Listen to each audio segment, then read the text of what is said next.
Հնչական կոմիտեն եւ ոստիկանությունը իրենց գործելակերպը չեն փոխում վաղ առավոտյան, երբ մարդիկ, այդ թվում երեխաները քնած են, ներխուժում են բնակարաններ, նախ խուզարկություն են անում, ապա եւ առանց հիմնավորման բերման ենթարկում, ձերբակալում եւ փորձում տանել կալանքի։ Ասել, որ Չալաբյանը չէր սպասում այս սցենարը, սխալ կլինի։ Մենք շատ ենք քննարկել իր հետ, հատկապես հետընտրական այս մի քանի շաբաթվա ընթացքում ակնհայտ էր, որ վարչախումբը ամեն կերպ փորձելով վերարտադրվել, մանդատներ գողանալով, պետք է փորձի գլխատել ընդդիմության հիմնական շարքերը եւ հետեւենք ու տեսնենք, թե ինչպես են հետևողականորեն մեկուսացվում ընդդիմության առաջատարները եւ կազմակերպչական եւ մտքի արտադրության իմաստով։ Անդրանիկ Թևանյան, Արմեն Աշոտյան, Բարգավաճ Հայաստանի ներկայացուցիչներ, Հայաստան դաշինքի ներկայացուցիչներ հենց քվեարկության օրը, ուժեղ Հայաստան դաշինքի հարյուրավոր ներկայացուցիչներ, 100-ից ավելի այս պահին կալանքի տակ են։ Եվ հերթը մեզ էլ հասավ, արդեն երկրորդ անգամ ՀԱԵԿՎ-ի համակարգող Ավետիք Չալաբյանը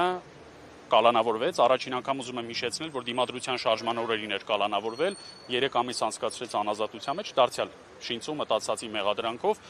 Երկու դեպքն էլ առնչվում են փաստորեն գոյություն չունեցող ընտրողների կամ քաղաքացու կամ արտահայտության վրա իբր ներգործություն ունենալուն։ Իհարկե փաստական հանգամանքների շուրջ Չալաբյանի պաշտպանական խումբը լրացուցիչ մանրամասներ կտա, հաշվի առնելով նաև նախաքննական գաղտնիքի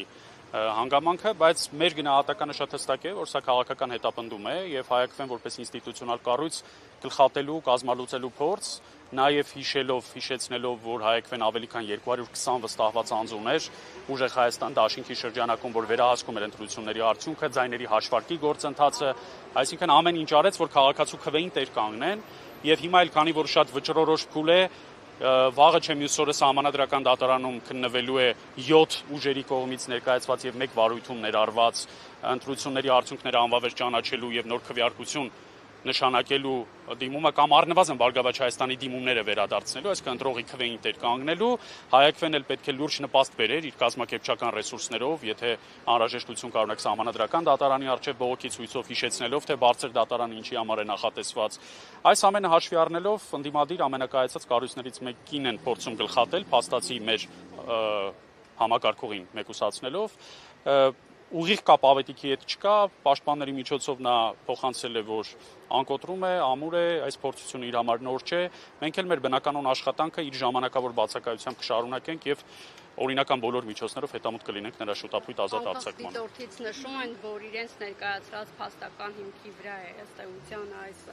գործը հարուցվել, նշվում էր, որ այնտեղ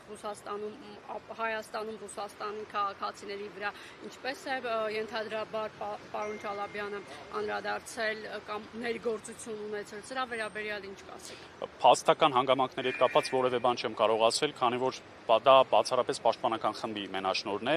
Մեր գնահատականը ծանոթանալով այն ամենին, ինչ որ հրապարակվել է, որում էական փաստական անճշտություններ կան, քանի որ մենք գործընկերներ ենք եւ ամեն օր ինֆորմացիա փոխանակվում ենք, նույնիսկ մենք ենք արձանագրել, որ շատ փնթի կազմված մեղադրական եզրակացություն է եւ մեղադրանք է նրան առաջադրված, ինչ որ բուն բովանդակությանն է վերաբերում, խնդրեմ այդ հարցով պաշտպանական խմբին, օրինակ Վարազդատ Հարությունյանին հարցնեք, որը առավել մանրամասն գնահատական կտա։